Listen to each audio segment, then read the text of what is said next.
Regional politics now. Results of the latest regional and local government elections in Namibia show just how much the political landscape has changed in the country since independence in 1990. Political scientist Dr Henning Melber suggests that the Southwest Africa People's Organization, SWAPO, the former liberation movement that has governed the country since independence, used to win with huge margins, but increasingly, he says, Namibians are losing trust in its ability to run the country and are making different political choices. I'm going to take you live now to Sweden, and Dr. Melber joins me. Doctor, good afternoon to you and welcome. Losing trust in its ability to run the country. That's a real indictment against SWAPO. What are citizens concerned about?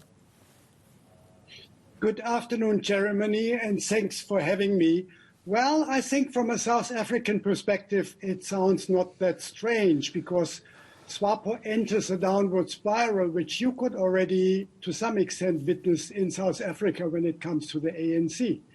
The former liberation movement, as government in power, accumulated more and more support for 30 years, which is exceptional even in the context of Southern Africa. But due to a lack of delivery when it comes to measuring the implementation, or rather the lack of implementation against the populist discourse and promises, voters became increasingly frustrated.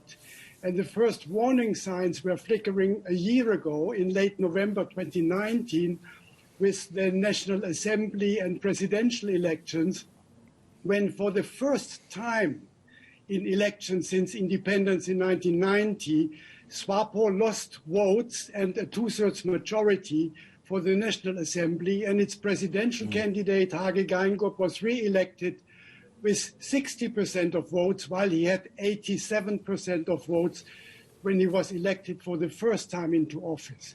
And while then the president declared at the opening of the second cabinet that this will be a year of introspection, it was rather a kind of autistic self-appraisal, which did not really address many of the burning issues the electorate was disappointed with, not least the biggest corruption scandal in the history since independence, the so-called fish rot, which reminds us of dimensions of state capture in South Africa.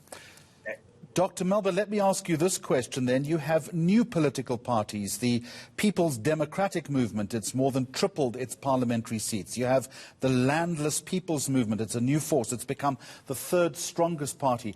What sort of new choices are they offering the electorate? It's actually too early to say. I mean, like in any other election campaign, all the parties and the independent candidates made huge promises. Now is the crunch time. Now they are voted into offices.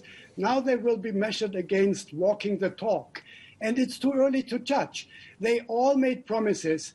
To what extent they are able to deliver is really difficult to say now, because like in Southern Africa generally, the socio-economic downward spiral, which was exacerbated by the effects of COVID-19, have of course struck also the Namibian economy. And it's very difficult to deliver in socio-economic terms. I think what is important for them is that they show transparency, accountability, and not least integrity, trying to live up to the values they were preaching, which is one of the discrepancies we could witness between SWAPO politics and what they had promised. And we are going to leave it there. Live in Sweden for us, political scientist Dr. Henning Melber. Thank you very much for joining us.